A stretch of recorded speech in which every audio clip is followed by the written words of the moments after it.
Yo, what's up, everybody? Welcome to the Spose podcast. This is the first podcast I've done since I turned Larry Bird years old, and I'm feeling like a motherfucking legend. Play my theme song.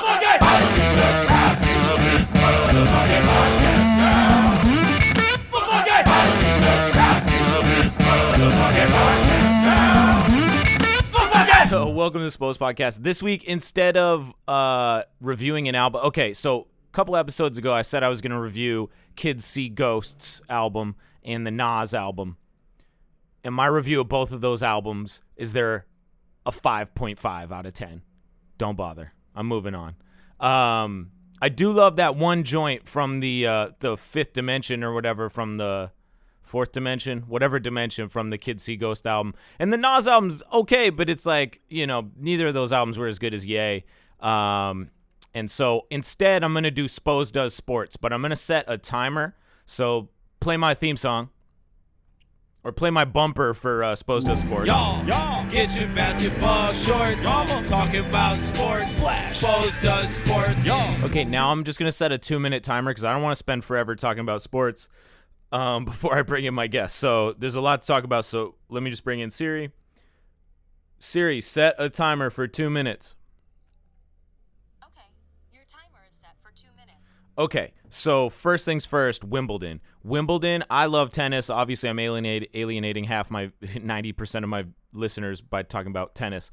But Wimbledon is always fucking dope, and this year is insane because the only people left, I don't know if Angelique Kerber lost, but if she did, the only people left in the tournament who have any chance of winning is Serena Williams. And she's the 25th seed because she was on she had a kid, so she was on leave, and now she came back to give her the 25th seed. She was number one. And so Serena's absolutely going to win Wimbledon now that Simona Halep's out, and Wozniacki and Muguruza and all the other big names are out. So look for Serena to win another fucking Wimbledon right after she just had a baby because she's the fucking GOAT. On the men's side, I'd be excited to see Djokovic. I hate Djokovic, but I was really hoping Andy Murray would make it back for Wimbledon, but he didn't. So I just hope Nadal wins. I'm hoping for another. I know he just won the French Open, but I love Nadal, and if Nick Kyrgios is out, then I'm rooting for. Although I don't know if Francis Tiafoe won, but he could be the young GOAT. Be on the lookout for Francis Tiafoe. He's an American. Okay, moving on. World Cup. I have been so into fucking World Cup, and I really don't care about soccer that much. I mean, I went. Goddamn Chan and I went to see a Chelsea game, a Premier League game out in the UK, and ever since I've kind of been more and more into soccer. And I was rooting for Mexico because the United States wasn't in the World Cup.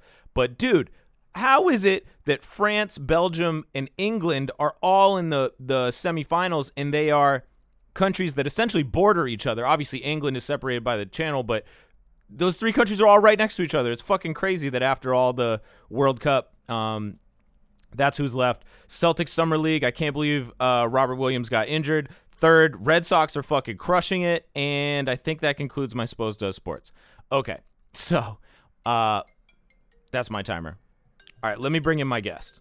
All right, so this week, my guest is the former lead singer of Amy and the Engine, the former lead singer of Amy Allen,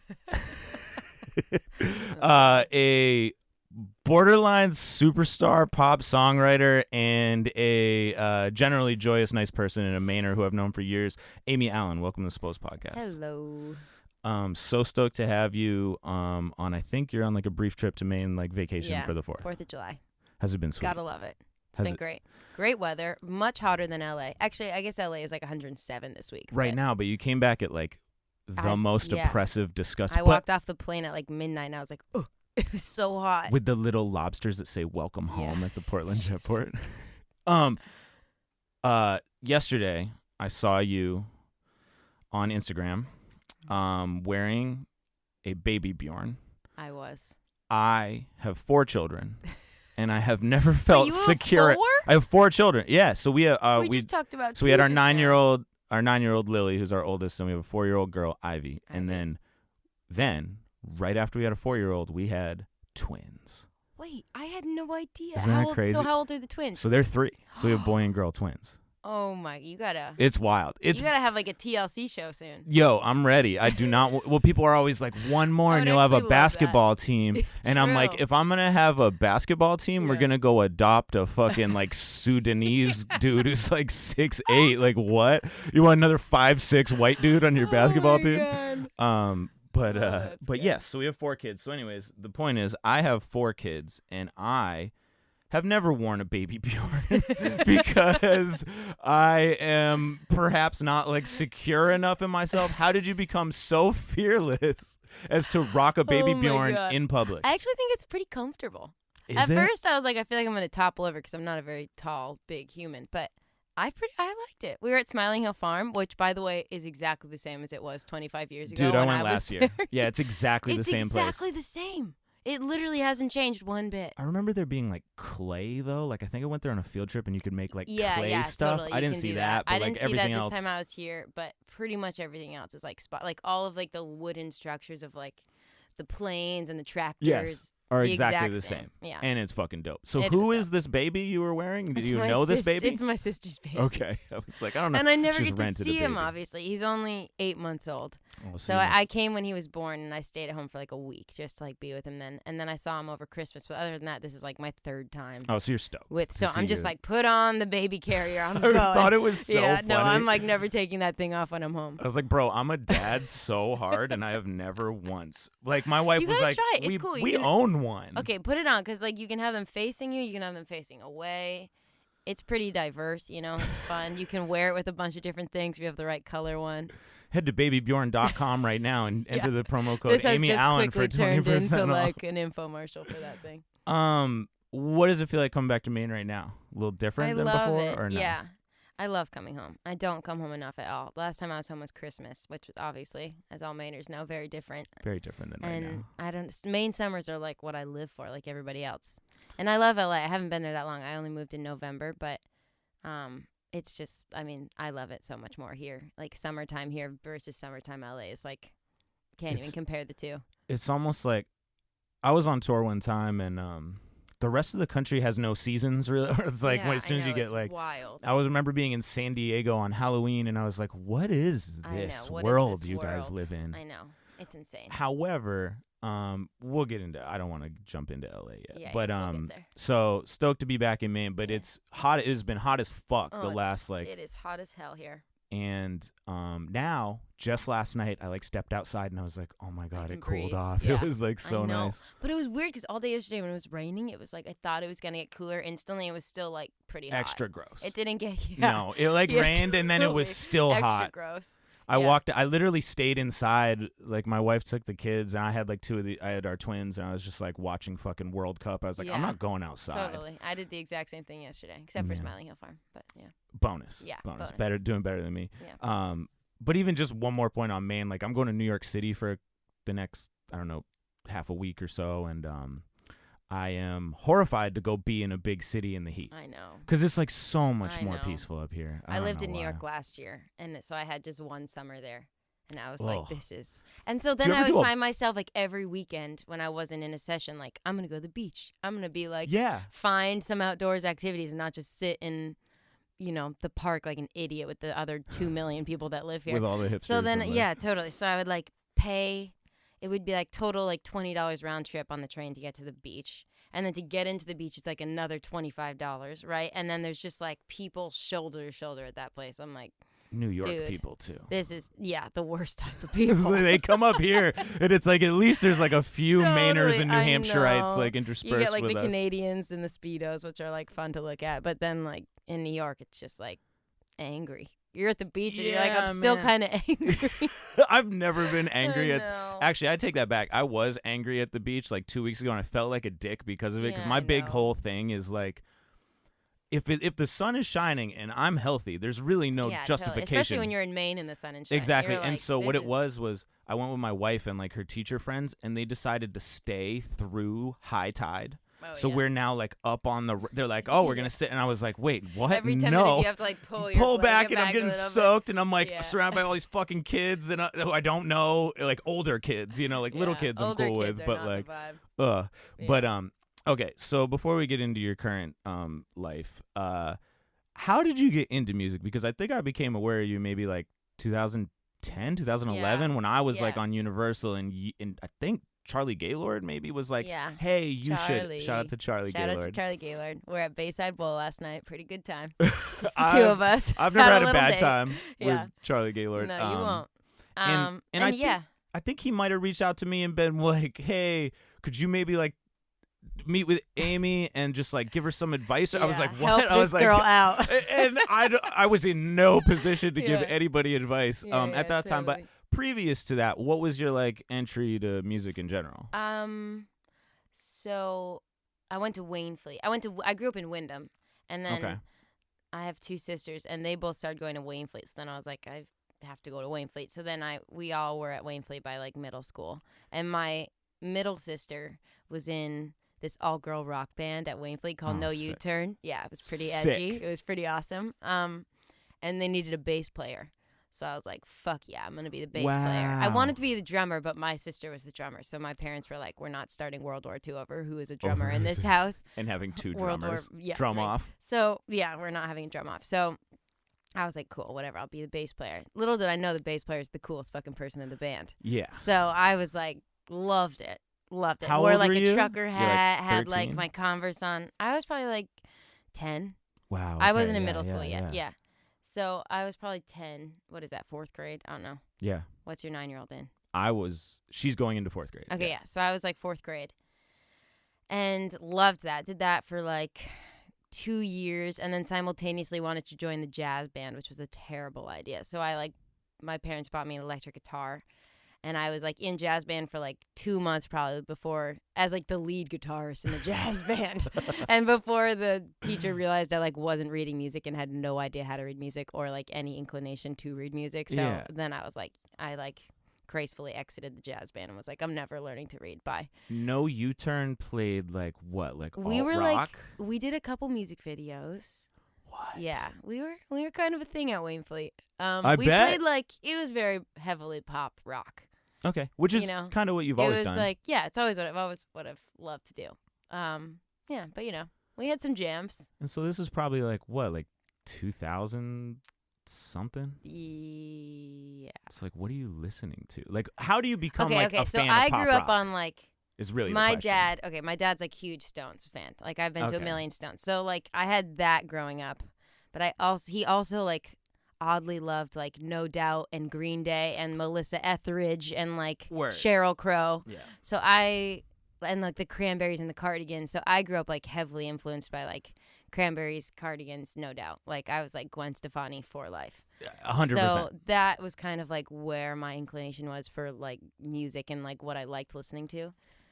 So then by the time I was in high school, my sisters had graduated and I was like, all right, what do I do? I'd been like, and my sister and I also, I still want to rock hard. Okay, my sister and I also were like playing Bullfinis and Gritties like every Thursday night with Jerks of Grass. Oh, so I, at this point now, was like also playing bluegrass and like. And you're out meeting musicians and like kind of expanding beyond Waynflete. Like knew like Pete Kilpatrick and like was a fan of Jason Spooner and Jerks of Grass, obviously. Like totally floored and like awed by these Portland musicians and just like wanting so bad to be cool and be a part of it. So then senior year of high school, I was already like into BC. I was like, I'm going to BC for like the nursing program. Word. But still like loving music. And at Waynflete, you do like a senior project. Like a lot of schools do like your last month, you like put all your time in. It's like whatever. A thesis basically and like whatever you want to do. So like I was you could make a movie or you could write a song or Totally. So I was like, I'm going to make an EP and like sell it for charity. Like this charity, I was like, I'd been to Africa randomly like the summer before on like a service trip. So I was like, I'm going to donate all the proceeds. This is the most Your random. Life pre-18 has already surpassed my 33-year-old life. Oh man. So I did that service trip and I was like, okay, I want to like give back to those kids. So I'm going to do this like EP and I'll like have a charity event and like all the proceeds. It was honestly only for that. It was never anything for anymore. I was like, I just want to like give the proceeds, like $20, 2 people buy my CD to this like charity. Sure. So then I was like, I don't know how I met Wyman is the only thing.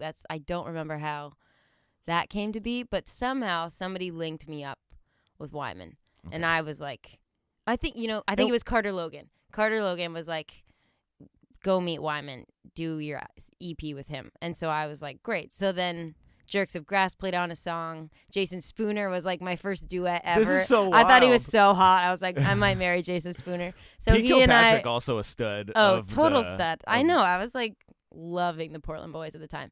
Still do. Anyway, so Jason Spooner like sang a duet with me on it. The song like Honey, I think was the one he sang on. And then Jerks of Grass did one. And then I guess like CLZ, I don't really remember. A couple like people started like very light rotation. A couple of the songs on it. I'm trying to think how I first even It heard. might have been that. I'm not sure. Charlie has always Charlie. been like Mark Uncle Curto Charlie. also I was love like, Mark Curto. Yeah, he was also very helpful. And like Randy, a bunch of radio people in Maine were super nice to me and played it. And so you put out the That's EP, kind of how it started. and it accidentally sells a bunch, right? I mean, a bunch as in like Local know. bunch. I mean, yeah. I know you could be the number 30 one copies. CD on the Bull Moose chart with like 12 sales. Yeah, so it's a solid 14. So then I went away to college, and I like. But you didn't go to BC, right? I did go to BC. You did? For 2 years. Oh, okay. And I was didn't know that. there, and I was. Do you live in Alston? I lived in Alston. I lived in first Alston, I lived. too. You did? Yeah. I went to Suffolk, though, so it was a Okay. horrible commute. Yeah.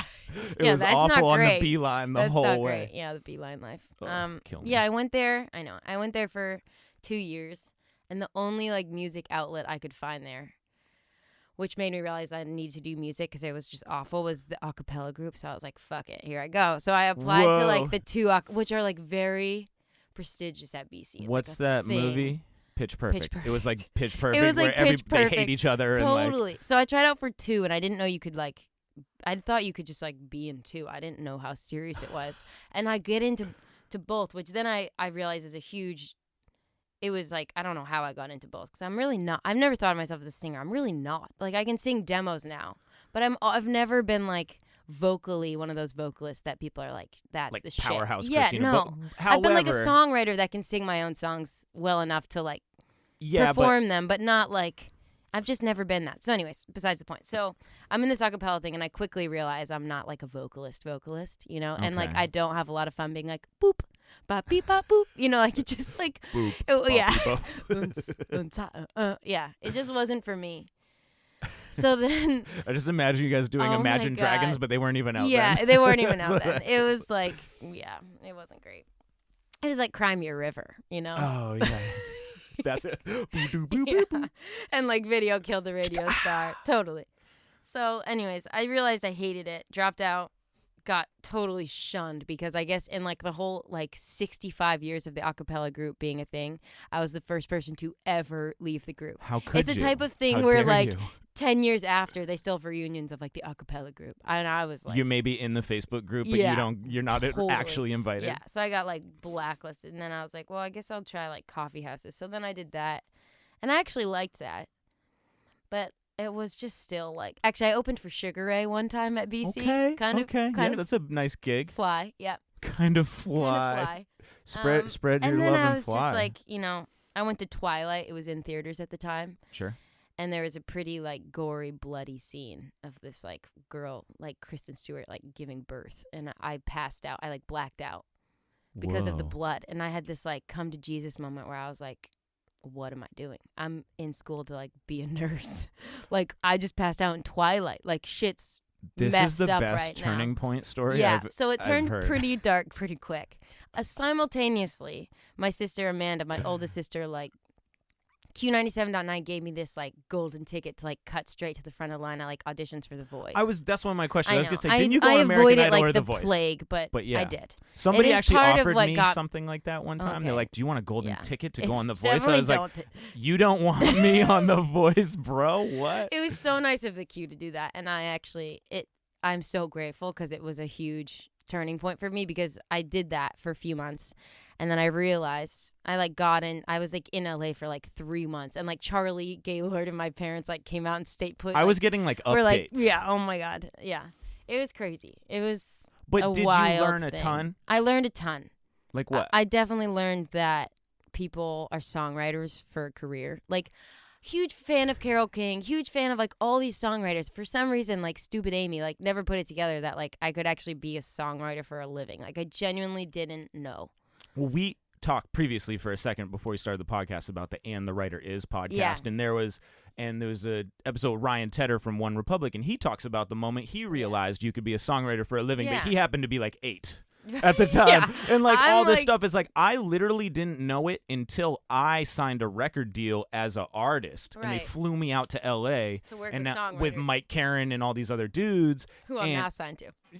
Are you signed to Mike Karen? Yeah. So I'm in the studio with Mike Karen and all these That's crazy. I didn't writers know that. and shit. We have to talk about that. Well, that's one of my questions is like, if we could hop in the time machine. Oh my you know? God, that's but fucking so wild. when I met these, I was like, so what do you guys like do for the rest of your time? Yeah. And they were like, no, this is it. Every day. And I was like, so I didn't know until I was like 24. Right. So that's an awesome realization for you at that point. Yeah.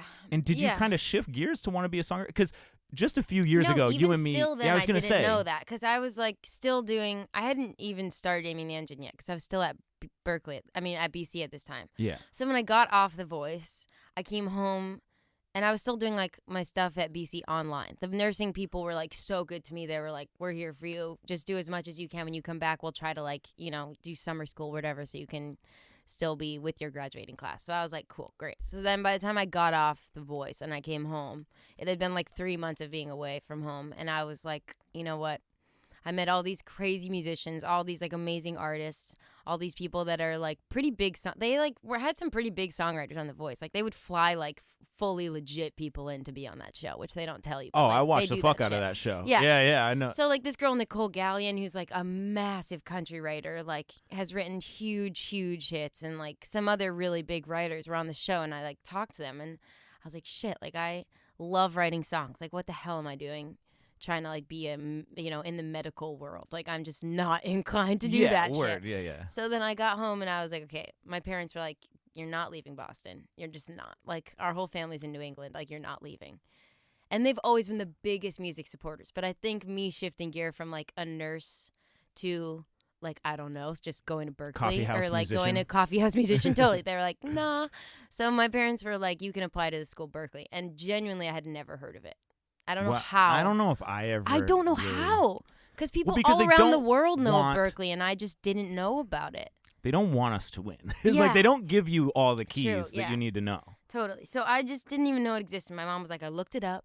There's a place called Berkeley. It's right down the street. Like, apply there. If you don't get in, like, you should do nursing. So I was like, fair. Okay.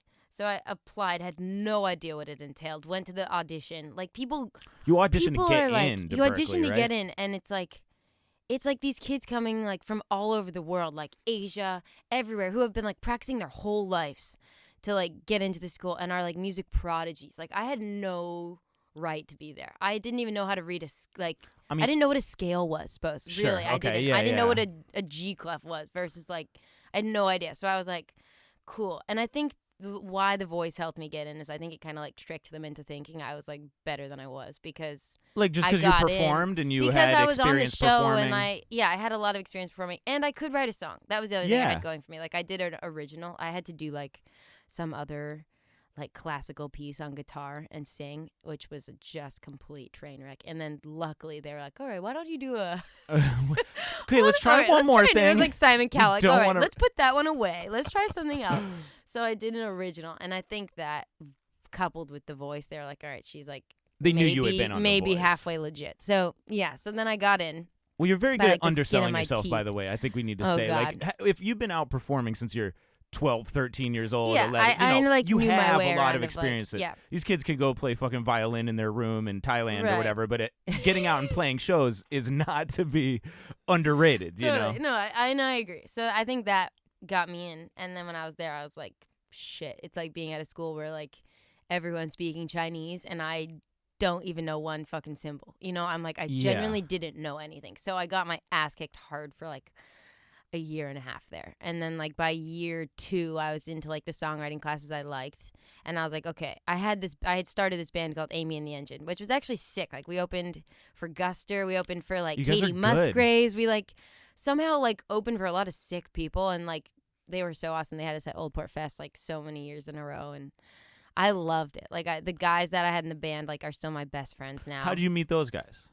At Berkeley, just like through going to shows and through like friends of friends that were like, oh, you need a drummer. Like I know this dude, and word. So they were just like, I love them to death. And we came and we did a whole album with Wyman here, and it was just like so fun, and I loved every minute of it. But eventually, I got like kind of tired of being like, all right. I like kind of was like putting the dots together. Like, I love performing, but mostly I love writing. And like, I took a few business classes to know, like, unless I am like friggin' killing it as an artist, like financially, I'm probably never gonna be like as sound as I want to be, you know, doing this type of music, unless Especially I like really try to go top 40.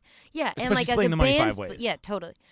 So, and anybody that ever saw Amy and the Engine, you know, like sometimes there were like 7 of us, sometimes there were 4 of us. And the chick who was like running the Instagram and totally, like yeah. We were like a crew. But you guys were good. Yeah. And well, so before we shift into where it went from here, I remember you and I both played this fucking like beer festival. And I remember playing this festival and just being like, this is the last time I ever play some shit like this for $2,000 or whatever. I was like, fuck this. Center, yeah. And I was like, fuck this. And you were there and you were playing. I was watching you and I was just like, man, how come Amy Allen never popped off? Is like what I'm thinking to myself. I was like, she's so good. She's so like, songs are great. The band sounds tight. It's like, you're so nice. Like, why isn't it working? And then I was like, in my head, I was like, oh, it's too bad it's never going to work out. I was just like, oh, I feel like it would have worked by now. I was at the same place. I was totally the same. And I talked to Charlie because Charlie's always been like the uncle that like gives me the advice that I like need to hear, you know? Because like sometimes even though my parents would give me good advice, I'd be like, oh, you're my parents, whatever. You know, like I need to hear it from somebody who has like, you know, totally unbiased, you know? And Charlie would be like so real with me. Like I'd get off the stage sometime and he'd be like, not your best. You know, like he would be so real with me and I needed to hear that. And I think that's what got me into being like, all right, you know what? Like I love performing, but mostly I love writing. And like I can actually, I was doing the math. Like Cara DioGuardi taught a class at Berkeley. And at the time I was in Cara's class that you need to like try out to be in. And then there's like 12 of us in the class. And it's like a boot camp. Like I totally got my ass handed to me in that class. And I was like, you know what? If she can do it, I'm going to fucking do this. Like I can do it. So when I graduated, I stayed at Berkeley. I stayed at in Boston for one more year with the band because we had so many shows booked. I was like, I'm just going to do it. I love the band. Like, let me just do it. I was working at Lululemon. You know, I was just kind of like, you know, I did it for one more year, gave it like one more shot. And then at the end of that year, I was like, I'm going to write. But I was like, I'm just going to do it. I understand that. But what's like so you write a song at your house or whatever, but like what's the next step to be? So, or how do you meet Gabs? Okay. Yeah, totally. I'm glad you asked. So, and for people that don't know, Gabs is now my A&R, my publishing company that I'm signed to. So, I moved to New York. What is your publishing company? It's called APG. Okay. Which is Mike Caron's company. Yes. So So I moved to New York with like no idea what I'm doing, but I had done co-writes. Like I had worked with like Fred Ball, who's a producer in London, who did like Love on the Brain by Rihanna. Like I had written with some. Okay, so at Berkeley, at Berkeley, through Cara DioGuardi's class and through like Bonnie Hayes, who like wrote some of Bonnie Raitt's biggest hits and shit. Like she's a songwriter that took on the chair at Berkeley.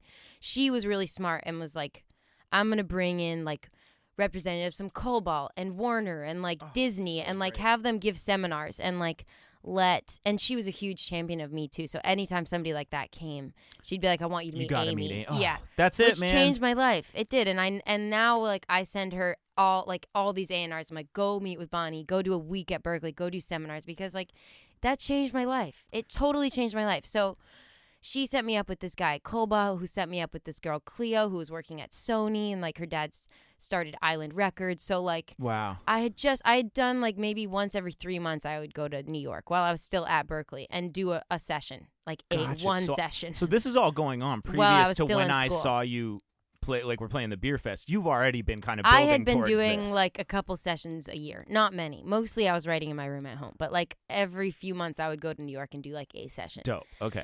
So by the time I got to New York, I had met enough people where I was like, they were championing me. Like Sony was putting me in sessions, like BMG. It's like Sony ATV. Yeah, Sony ATV. Yeah. Do you know Jake Fain? No. He's my A&R at Sony. Oh, I didn't know him. Yeah, I don't know him. He's a nice guy. Cool. He just signed Russ.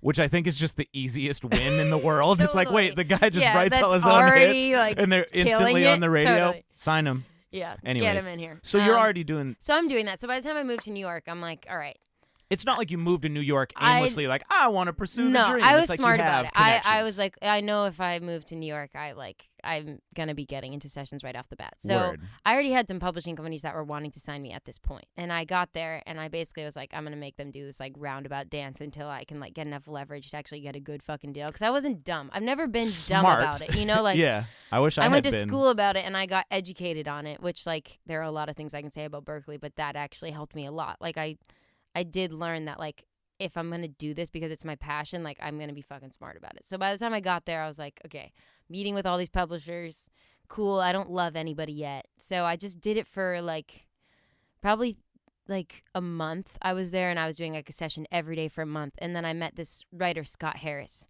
who is like one of the biggest pop songwriters in the world at this point. And I didn't know. I went in there and was like a total asshole. I was like, ooh, I just started writing this last night. Like, maybe we jam on this for a while. Like, I had no idea he wrote like all of Shawn Mendes' songs with Shawn. Like, has like 2 #1 singles on Top 40 Radio. Like, he's insane. So you guys currently have a Shawn Mendes song, right? Yeah, we do. We have a Shawn song together. So I meet Scott, and the day I meet Scott, I'm like, shit just changed for me.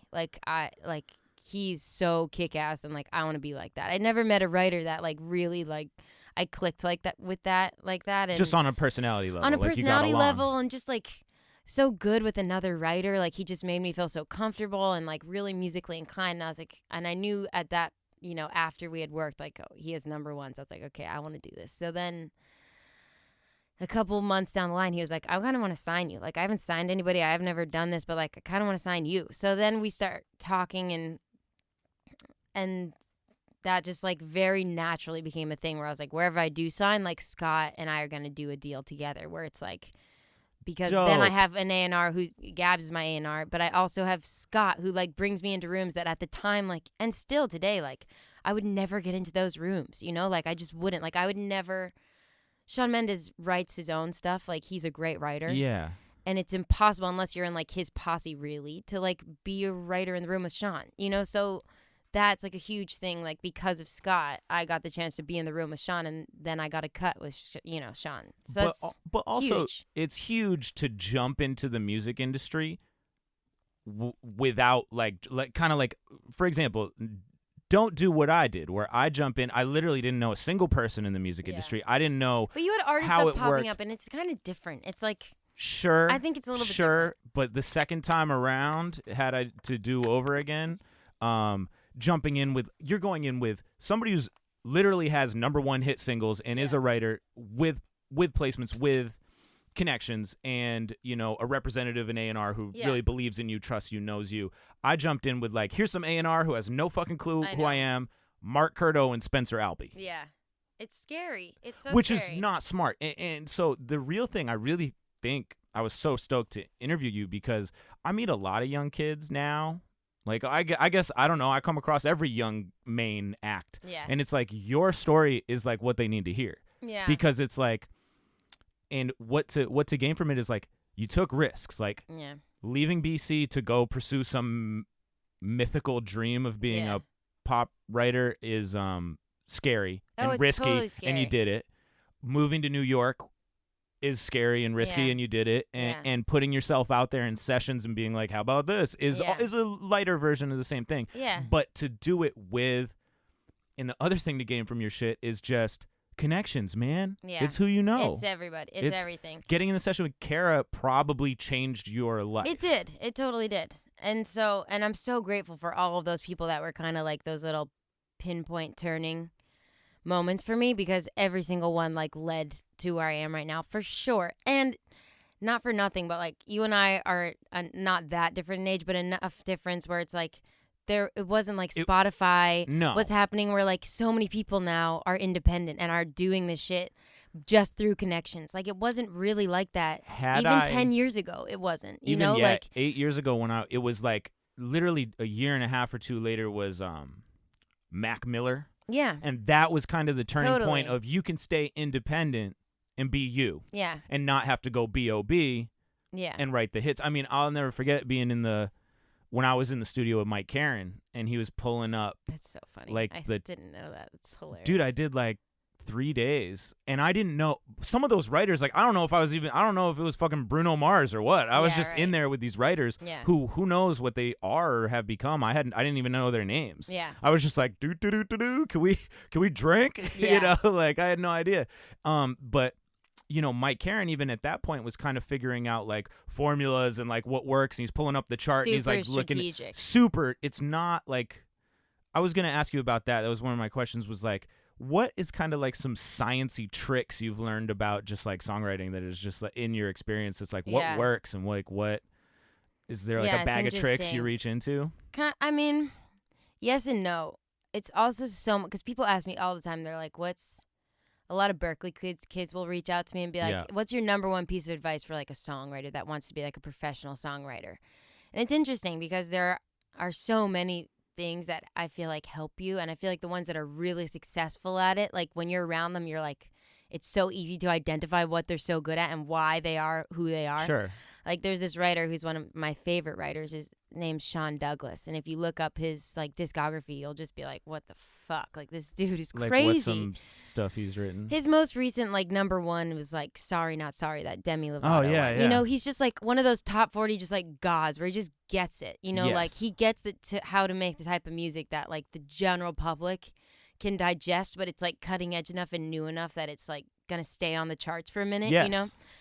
So he's just great, and it's like, I think so much of it, and you already said it, kind of is like being able to like read the other person, and like just enough of a people person where like you make the artist or the other writer comfortable enough to like give shit, like to like give a shit, and to be like give ideas, to like have a bouncing board, because I feel like so many writers are really good, and I work with writers that are great all the time, but I'm like, my managers will be like, do you want to do more days if they ask for more days? And I'm like, I don't need to, because I don't like, sometimes they're just like not good enough at like getting ideas in the room going. They'll be like, this is how it is. Good, great. Well, that's scary too. Like, I mean, it is scary. And artists are, as much as they're confident and like, creative, you're also self-conscious and nervous. And I think perhaps like the people who can balance that and put your self-consciousness and your feelings and the things you're scared about and your honesty in the records, does that translate a lot? Yeah. So I think like the people that are great at it are just like great people to be around, that of course have good ideas and are of course very pop inclined and like, know how to work their way through a song effortlessly, but are mostly just like somebody that like makes me feel like I always like pace around the room when I'm writing. I'm always just kind of like moving, and they're like the people that like want to make me like get up and move and like be dynamic in writing the song, instead of sulking on the couch. Yeah, like there's some people that are really quiet when they write. Like they just kind of like to sit back, and their like mood is very just like chilled. And the second I walk into a room where the writer is one of those like super chilled people, and I know I have to be the most energetic person in the room, I'm like, fuck. Well, because it's like extra lifting for you. It's like I feel like I have to get them on my back and like run this like tough mutter with them. It's like, no, I don't want to do that. I want to be in the room with somebody that's like, like energetic like me and like gonna bounce the ball back and forth with me. So that's huge. But in terms of like a bag of tricks, it's like I've learned, and this is very like a Mike Caren type thing, where like he is always like pro, like get like 3 ideas, and usually by the 3rd idea it'll be the good one. Oh my god, that's so weird. Like, okay, so can I just tell you my Mike Caren story? Because it was like we went in and we had to write the big second single. This is like I'm Awesome is already number 36 on the Billboard charts and like climbing, and I'm like, they fly me out. They're like, you need to go. I didn't even know how that worked. Yeah. Like, so they get me in with the Cataracts, these kids, and they get me in with Mike Caren, and we do this one record with Mike Caren. He's like, this is it. It's like Wiz Khalifa. So we get, whatever. We the auto-tune. There's a song, Don't Let This Be Over, that doesn't exist in the world. And then we did another song. And then we did another song. And the 4th song or whatever, the 3rd or 4th song was just, we were loose enough and maybe like drunk enough that I was like, let's just make a song about like, we're in a white limousine in the 80s and everybody's having so much fun by then, and I was like, oh, we broke through the bullshit, and now we're just being who we really are. Kind of. So it's like the fastest way to get to that is basically like what I've gotten better at, and why I think I'm like, booking a ton of sessions right now is because I've like honed in on like how to get to that. The 3rd, right? How like do you do how it? To move through it. I think just like I always come in with ideas, but like some people get intimidated if you're like, oh, I had this idea like last night. Like a lot of people want to think everything is coming from scratch, but I usually come in with like a little bit of ammo where I'm like, all right, I'm gonna like move through these ideas. Like melodies are usually always what like comes pretty easily to me. So like I usually, if I'm doing like the guitar playing or the piano playing or whatever in the session, like I just try to like get moving through. And if somebody's like, oh, I like that, we'll jam on it for like, I don't know, like 15 minutes. And then like usually I move on like pretty quickly. Like I'll try to get You're not emotionally attached. I try not to get emotionally attached until I'm like an hour in or so. Like I try to like keep pushing. Like I just did one with Fitz from Fitz and the Tantrums. I saw this session. Yeah. Well, I went to my daughter Ivy, who we were talking about, just gashed her eyebrow last night and might have a stitch. I know. My wife just texted me about it. I'll check it in a sec. But please check it. Her favorite song of all time is a Fitzy song? Is Hands Clap. Yeah. By Fitz and the Tantrums. So he's one of my best friends. I love Fitz. Wow. And so he reminds me of Dave Gutter for some reason. Totally. Like old. Oh no, but totally. Like young. Yeah, he kind of looks like him too a little bit. But anyway, like a stretched out yes. version. Yeah.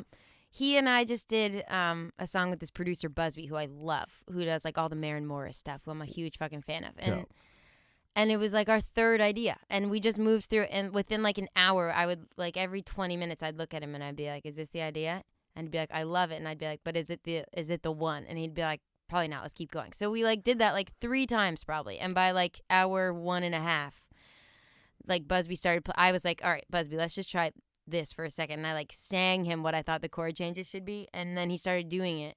And then I started a melody and Fitz was like, what do you go. mean? Like That's you sang like A, I wasn't F, playing guitar at the time. G, I was like running and I was like, what about if the progression went like, I literally sounded like an idiot. I was like, you know, like I literally like sang him a thing and he instantly made it. And then I was like, sang him this melody I thought, and Fitz looked at me and he's like, we're on it. That's it. Let's go. Wow. And then within like 2 hours, we wrote it. So usually I feel like once I can break through like a couple ideas quickly like that, by the time we get to them where the artist or the other writer is like, we got it, I'm like, great, let's fucking do it. Man. So that's like a huge thing for me too. And that guy, Sean Douglas, like to full like circle back, he's great at that. And another thing is like knowing what exactly needs to be said in like the most concise way to say it, you know, like the most like, okay, this is the chorus. I always write the chorus first. I never start with the verse first. That's another thing. Word. I find it's like so trapping and scary to like get a sick verse. Then you're like, all right, how do we elevate it? How do we make the biggest part of the song? How do we do something now great and now make it way greater? Yeah, totally.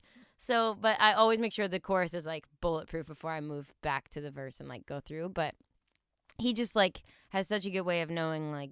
And I'm always striving to get better at this because I feel like this is what I need to get better at and better at all the time is like what exactly needs to be said so that it's like the listener can follow through and is like interested to hear like what the next line is the whole way, you know? Sure. Through the song and like not tap out and like not have it be too personal to me where like other people can't relate, but personal enough that like, you know, everyone they feel feels like you're telling them a it's secret. Authentic. Yeah. Almost. So that's another thing is like lyrically just like honing in on, you know, not having all the bullshit, like trimming off the fat and just getting directly to like that line of like, which is a super skill. It's a super skill. And some people are just like effortlessly so good at it. And what are you talking about? I'm somebody that has to, Sorry, not sorry. That takes me back kind of like my brief experiences in LA also, where this was like 2010. So we didn't have Instagram, but we're pulling up Twitter and literally, I think they looked at like what was like, the hashtag trending, of the day, and they're like, oh, that could like, what if the song's like about party fouls? And it's, you know, and so, totally. And then does that still happen at all to get inspiration from just and I just did one that how do you know if that sucks or not? Like, it's like right away you must know. Well, I am like catchphrases for me are like hard. I'm not a great person that's like, oh, I just had, it's kind of like a little bit like not to talk, like I love Nashville. I think it's sick. But to me, like, when I used to do sessions in Nashville, a lot of something that would happen all the time would somebody'd be like, I came in with this title, like, I have this idea of like corkscrew. Let's write, you know, like just a word that they thought sounded cool. Yeah. And I'd be like, cool, I have no emotional connection to that word. And like, I'm not a great writer. I've never been good at like, if you give me some like arbitrary title to like write to it. Some people are sick at it. Like I write with writers that like get off on that shit. And I'm like, almost like creative writing or something. Yeah, it's like a Sudoku puzzle. They're like, ooh, yeah. And I'm like, no. But like wine bottles have corkscrews and then like a car or like a I have to it's come also in a and snowboarding be like, move. Yeah, There's like 4 ways to go about that one word. Yeah. No, I have to come in and like vent to somebody for like 45 minutes and be like, this shit just happened to me last night. And then like the more I talk through it, I can be like, oh, that's probably like what the title's going to be. But usually I don't think about the title at all until I've written the chorus. And then I'm like, oh, that's probably the title. Yeah. You know, usually I don't do that. So when I did the album in a day here last fall, that was like something I wrote on the wall. I was, because I had all these rules and I was like, I came in with like one idea I thought of at like 4 in the morning, but it was all open-ended. And one of the things I wrote on the wall was like, the only bad idea is no idea, you know? And then I was like, if you're having a 10-minute conversation about something, that's the song. Totally. Is what I said. Because there's like people be outside smoking butts and I walk out and they're balls deep, like animated with their hands. I was like, that's got to be a song. Totally. Like, and it's so interesting because a lot of good writers, I wouldn't say great writers, don't get that. And I work with people like that all the time that I feel like don't get that. And I feel like maybe I'm not the best writer in the world by any means, but at least I get that. And maybe I feel like that's why I've been never. But I like feel like maybe that's why I have had any even little bit of success in the songwriting world is because I totally agree with that sentiment. And like when I'm in with a new artist or anyone, like whether it's like Selena or this unsigned artist that's brand new, it's like the thing that is most important that they're going to connect with is if like you just let them vent for a minute. Like even if they don't want to talk, I like usually find a way to make that person just like start talking as much as I can. Like I'll just ask them questions and like they don't even think this has anything to do with the song, but it has everything to do with the song. Because it's real. It's real. And it's like, it doesn't matter like whatever the shit I bring in. Like if it's not real to them, they're not going to have a connection to it. They don't give a shit about the song, you know? And it's so like, if I just make the artist, that's another like tool, I guess. It's like, just get the artist talking, whether it's about like what they ate for dinner last night or like who their boyfriend or girlfriend is or anything. Just like, it's all so helpful. And as soon as you like feel like you like hit a nerve on something, I just like dig into that. And I'm like, all right, that's the song. Like they don't know it yet, but like that's what the fucking song is going to be. So that's like also a trick, I guess. That is helpful And the Writer Is podcast, that's the whole premise. Yeah, totally. He's like, I go in these sessions and we talk and that's like the part I like the most. Yeah. And it's like, why not do that? When I was in there, I always think of the Mike Karen sessions because I did like 3 or 4 of them.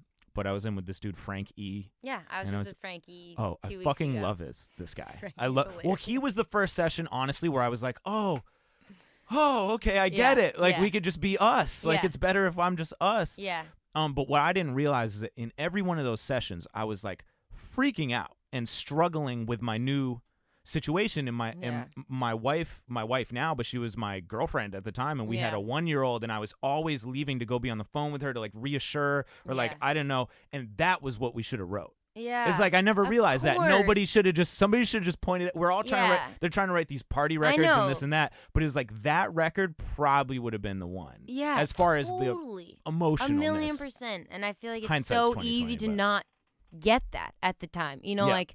I think it's so many artists don't. And I think now you have the hindsight, you totally get it. I get it now. And it's like, I feel like that's my job, is to like be a little bit of the older person for like whoever, even if I'm working with somebody that's older than me, like I'm not in their shoes. I'm not caught up in all the things that have to do with it, the artistry. And there's so much that artists have to deal with that I don't. Don't have to brand myself. I don't have to like worry if people show up at my shows. I don't have to, you know, like I don't have to deal with that. Shit so my sucks. only job, totally, I can't even imagine. My only job is to be like, you're a real fucking person.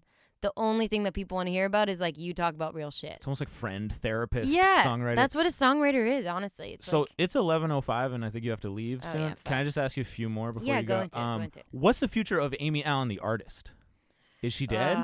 No, she's not dead. She's still alive. She's not currently alive, but she's sleeping. She's sleeping. She's in a deep sleep. I don't know. I mean, every label meeting I go into, which isn't for me, by the way, it's for like labels that want me to work with their roster. It's like people basically telling me like, when you're ready, we're ready. So it's not like I can't do it right now. Like I could do it. I know it's a great problem to have, but it's like, it's also just like I've done it enough to know that like I'm not gonna wade into those waters unless I'm like, this is exactly what it is. I know, you know, like I know the songs I want to do. I know exactly who like the artist Amy Allen is. Like I feel like writing all the songs I'm writing right now is like the long route home to get to like the big Amy who Allen the artist record? Amy Allen is. Yeah. So you do still desire to do that? I think it's like, I don't know. I feel like if it's in you, it's like always a little bit in you, you know? And I'm not performing at all right now, which I totally miss. I was going to say, you were always a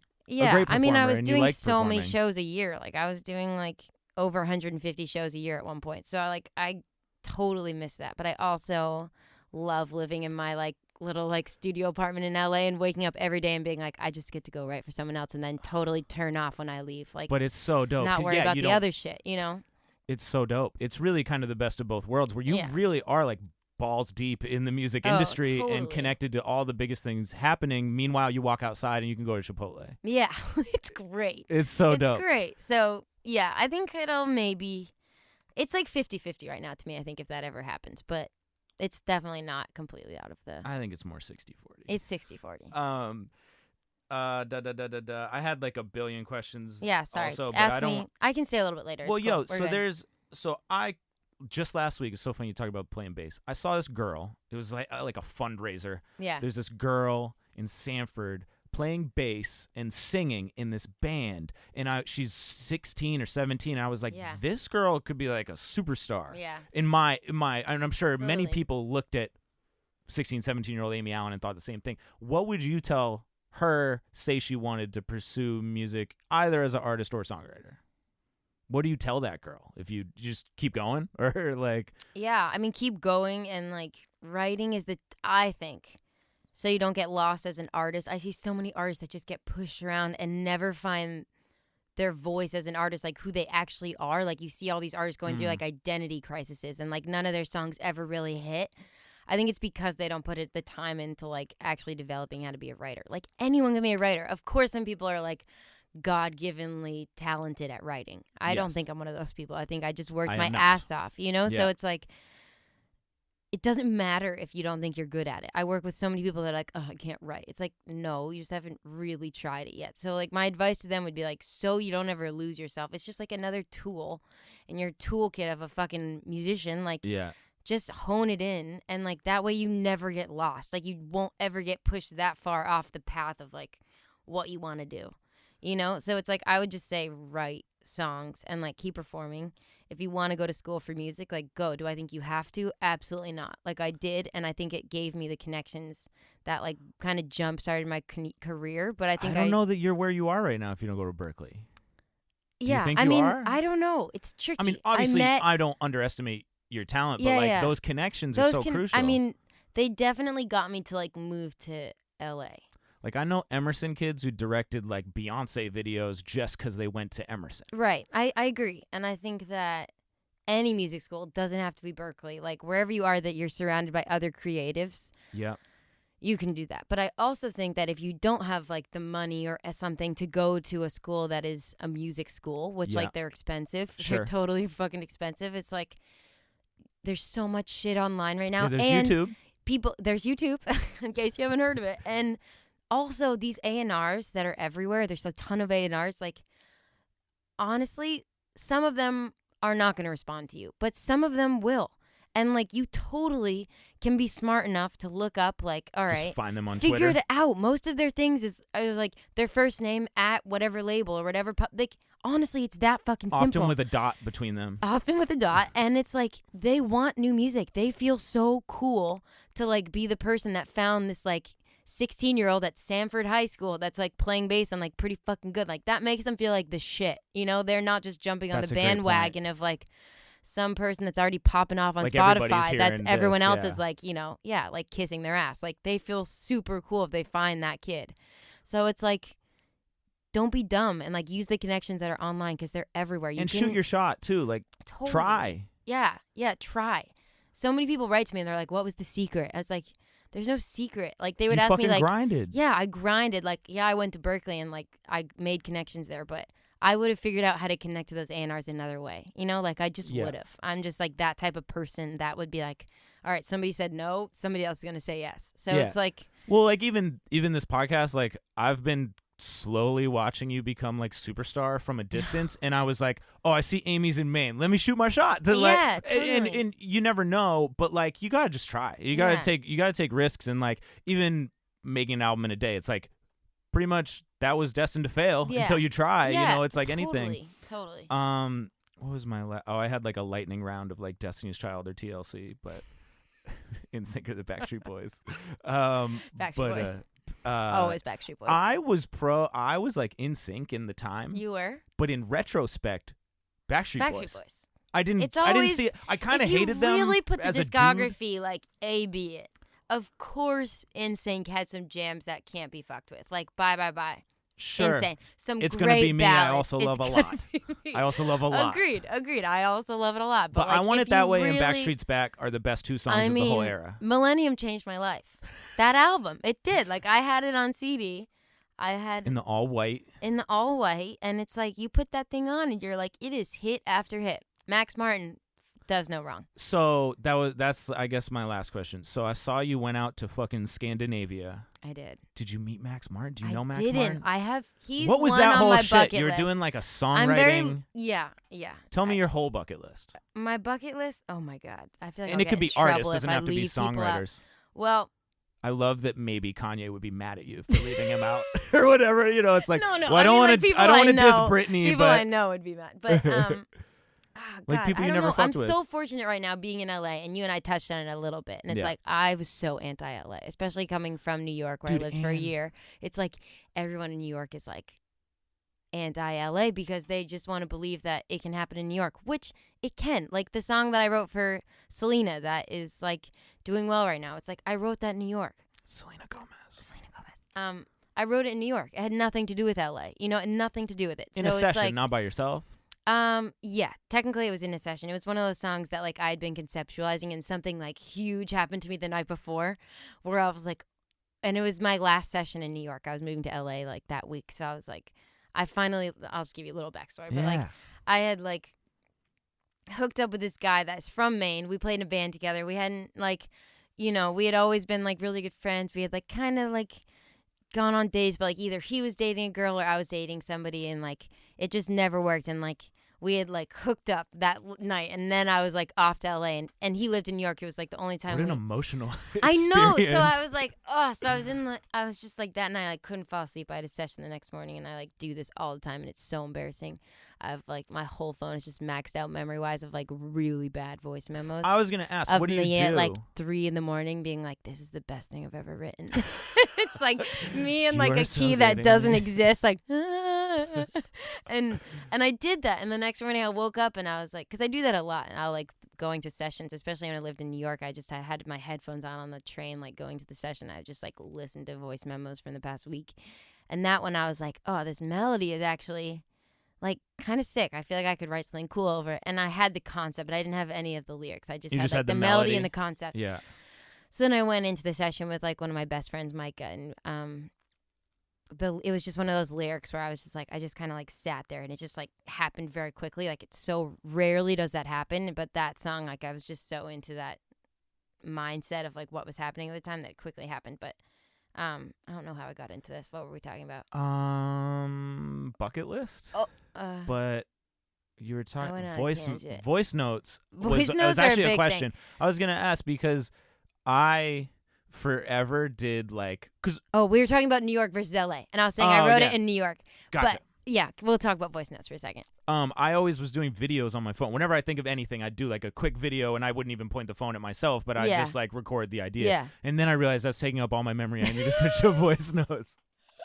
But I always a video, tell like of the bottom of your chin. Yeah, it's like the that is like I always told my wife, I was like, when I die unexpectedly someday, you need to drop all my videos on my phone as like they'll be simultaneously embarrassing and the greatest perspective of any artist. That would be great. Ever. They would be very well loved in the music lot industry. of terrible. But we all ideas. do that. Every songwriter I feel like has that shit where you're like, oh my god, if anybody heard that.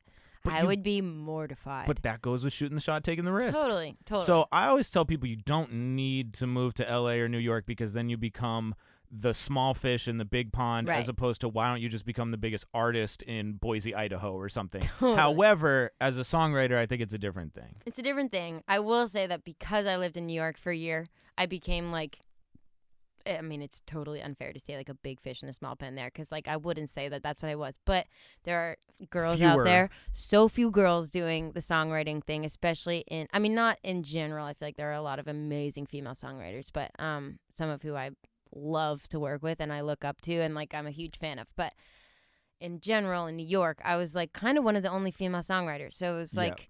I was a big fish in a small pond in that respect, and it was great because I was getting into like a bunch of sessions because people want to work with girl writers. We just have a different perspective. Then there's too many guy writers. You know, there just are a ton. There are way too many dudes. Way too many dudes in the world. So that was great for me because then by the time I got to LA, like a bunch of A&Rs and a bunch of publishing companies like already knew who I was, where it wouldn't have been that way had I just gone straight to LA. So I will say I have a very special place in my heart for New York because it did that for me and it changed my life in that respect. And I don't think New York is a bad move if you're a songwriter, if you want to like go into it as a stepping stone to LA. But right now there has been this like mass exodus from New York to LA of industry people, of writers, of artists, of everything. It's very weird. I think it's because it's really expensive as hell to live in New York right now and nobody can afford it, and it's like you just get way more for your but also money in LA. LA's always kind of been and it's more palatable to like songwriting. average human. Like unless you're born and raised in New York, you don't have that affinity for New York. Like LA's kind of spot. I can't wait to get out. Like I'll go there, I'll play the show. Totally. Show's great. Like we do really well there, but it's like I can't fucking wait to get out. And that's how I was. And the second I got to LA, I was like, I can breathe again. It feels more like Maine. Like I can drive my car places. I can go to the beach when I want to. Like I can be outdoorsy. Driving and then a car, also driving a car, very crucial. And it's like when you're in LA, you're like, okay, it's not just like this random coincidence that every massive person in the music industry is in LA. Like it's not a coincidence. It's like I can just be hanging out. Like Sean and I were at a party. I was at a party. This is Shawn Mendes? Shawn Mendes and I were at a party for Scott, who I'm signed to, his wife, her birthday. There was like 12 of us there. I was leaving a session and Scott's manager, Zach, who also manages me, was like, Amy, you got to come to this party. I was like, fuck it. I'm literally on my PJs. I also go to sessions in my PJs a lot. Love it or hate it. I do it. It's a quirk. So I was like, I'm in my PJs. I'm not going. Like, no. And he was like, Amy, just come. Like, Scott's here, Sean's here. Like, there's only 12 of us. Like, it's just a hang, I promise. So I was like, ugh. So I literally roll up, like, in my PJs. I gotta go hang out with Shawn Mendes. Well, I'm just not really that starstruck person. I've never really been. Sure. It's a weird thing. I feel like random people I get starstruck around. But like Shawn Mendes for me, like he's so attractive. Girls like, yeah. I mean, he's young. He's like 20, 21. Yeah. But I was like, he looks like a Roman god in real life. He's like a chiseled piece of like marble. I've found like, all the people who my God, casually look like stars on TV look incredible in real life. It's like, Shawn Mendes like takes the wind out of you. I think like less starstruck, more just like he is like the finest male I've ever seen. So anyways, and we had met before. We went to like Universal to go on the rides together and shit. Like we had like hung out, you know, like we were already friends. So it wasn't like, oh, Sean's there. But it was like we were hanging out for like 2 hours. It was like 1 a.m. I was like, I'm going home. And Sean was like, Amy, you're not. We're going to go write a song. And I was like, yeah, sure we are. And then like 20 minutes later, it was like me, Sean, and Scott. And it was at Sean's Airbnb at the time, which is like this crazy fucking place, right? With a huge recording studio in it. And we like went in. We were just kind of like fucking around for a while. And then all of a sudden, like 2 hours later, it was like 3 a.m. We had like written a song that they were like amped about. And they were writing for Sean's album for months, like 9 months on end. Like just the album his before? No, I had never touched his project. I was like, I'm never going to get to. It's like it's like Teddy Geiger, who's insane, who's doing an artist project again right now. It's sick. You guys should listen to it. And Scott Harris. He goes by Teddy with like a little heart next to it. Gotcha. It's really cool. So he's a writer that works with Sean a lot. Scott's a writer that works with Sean a lot. It's really just those guys. Almost like a close-knit squad that they trust to write the records. Squad. Not including And they'll Amy like bring Allen. in Julian Michaels once in a while. They'll bring in like Ryan Tedder maybe once in a while. But really, if you look at the discography, it's just those guys. Yeah. So I like got super. It was like a gift of God that like that song out of like the 100 songs that they wrote for the album like squeaked through.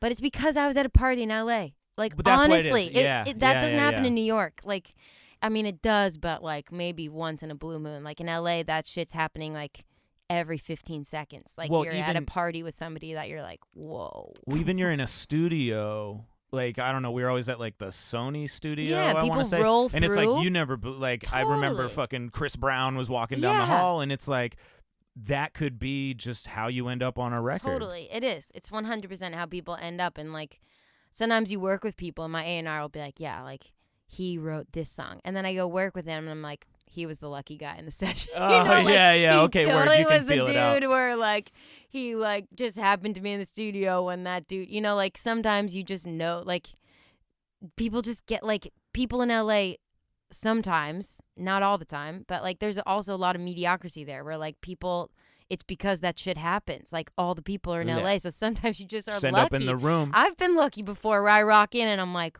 whoa, I'm super lucky to be in this room. If the song ever gets cut, I'm going to be that girl. Yeah, totally. I'm like, what if it went? And they're totally. like, word. And they're like, Amy, leave.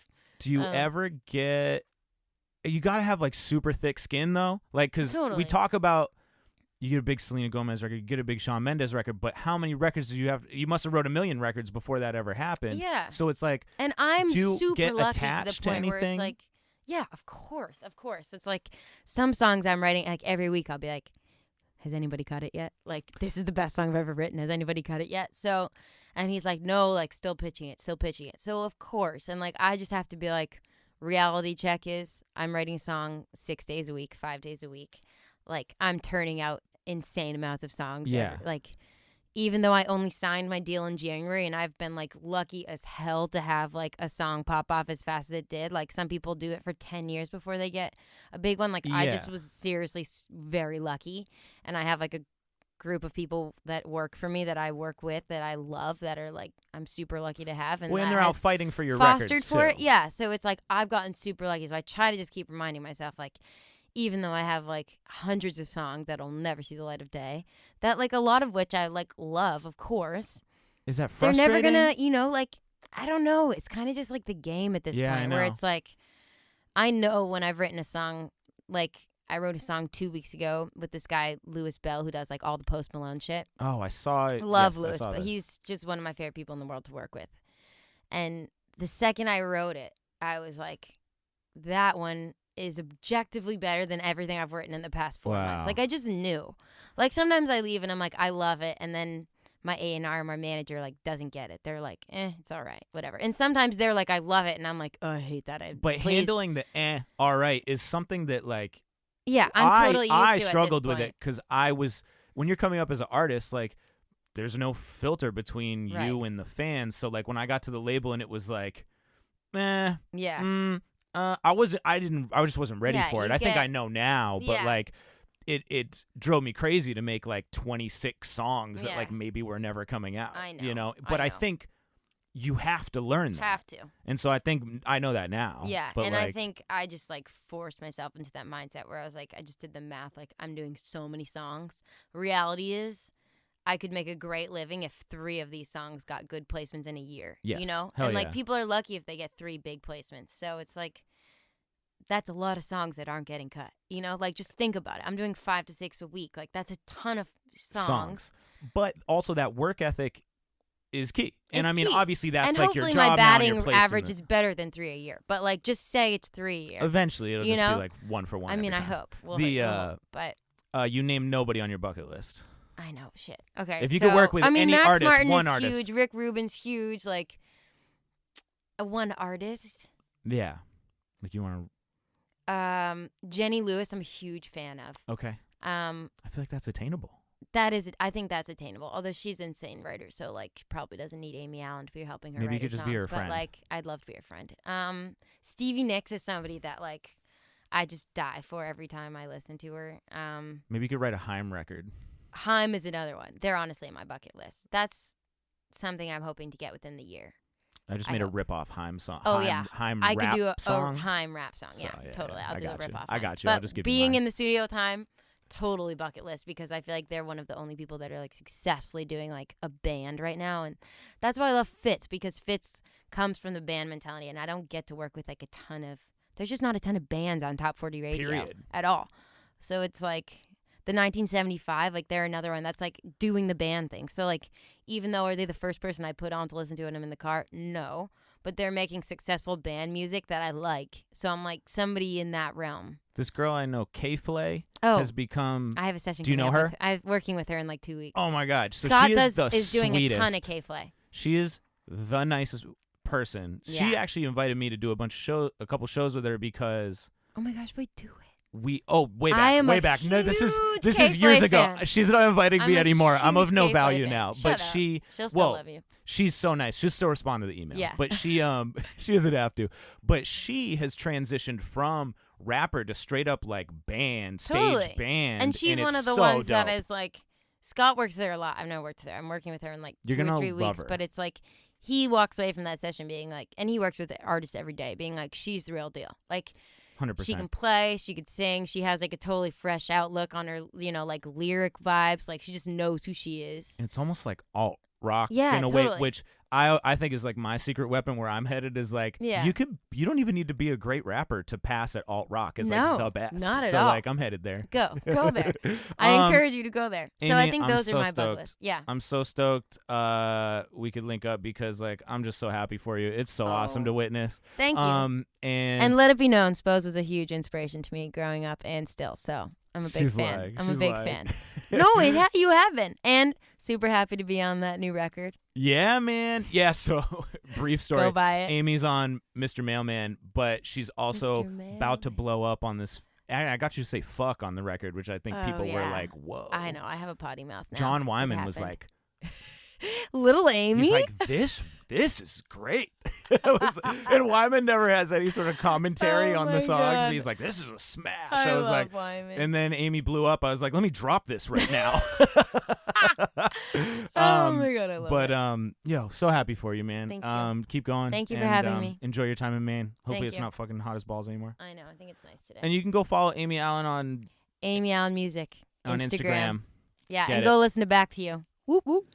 Peace. Look, I know your job is hard and you don't make much dough. I see you out there every day in the sleet, in the snow. And every time I'm driving by, you're waving hey or hello. But there's one thing you should know. I wake up every day feeling so successful. Another day getting paid, pushing the pencil. Sun on my face, Keurig in my cup. Sports Center on TV, turn it up. Everything is pleasant, I'm living a bit of heaven. It inevitably ends abruptly at 11. That's when I hear his evilness. It's that piece of shit up in the Eagle Whip. That mailman knew he came to ruin my life. I'm sure paying bills what I'm doing tonight. He's got the steering wheel on the British side, and every time I see him I'm sad he didn't die. 6 days a week this dude's at my place. I try to be gone so I don't see his face, but the mail's waiting for me when I do get home. Is it the bills for the phone or the student loans? I can't wait. He's the nicest of folk, but I wanna put a knife in his throat. Brought me a letter saying my license revoked. You're a douche. I wanna find you while you're doing your route. I wanna buy a deuce and put 2 in your boot. You make me wanna go psycho, postal, on you. You're my arch nemesis, and I don't feel bad cause I know you got benefits. I know your job is hard and you don't make much dough. I see you out there every day in the sleet, in the snow. And every time I'm driving by, you're waving hey or hello. But there's one thing you should know. Fuck you, Mr. Mailman. Hey, I don't wanna see you no more, no more. Fuck you, Mr. Mailman. And don't go knocking at my door. Sorry, dude, I don't know what to say. Every envelope you give me, I just throw them away. Trash. I don't know why I take this shit. Knew I should have signed up for paperless. And I know that my bills be 3 weeks late. Cause of what you give me, I'm not sleeping great. And you could probably find a job at equal pay, but I know you like to ruin other people's days. And I'm friends with the UPS man, cause everything he gives me is something I want. Next thing, guess who shows up, man? Who? It's you with the bill for that's something I bought. You're the reason why I never ever borrow a loan. Stay far from my home unless you Carl Malone. And if I do say hi, it's a snarling tone. And if I gotta pay a bill, I'll just call my phone.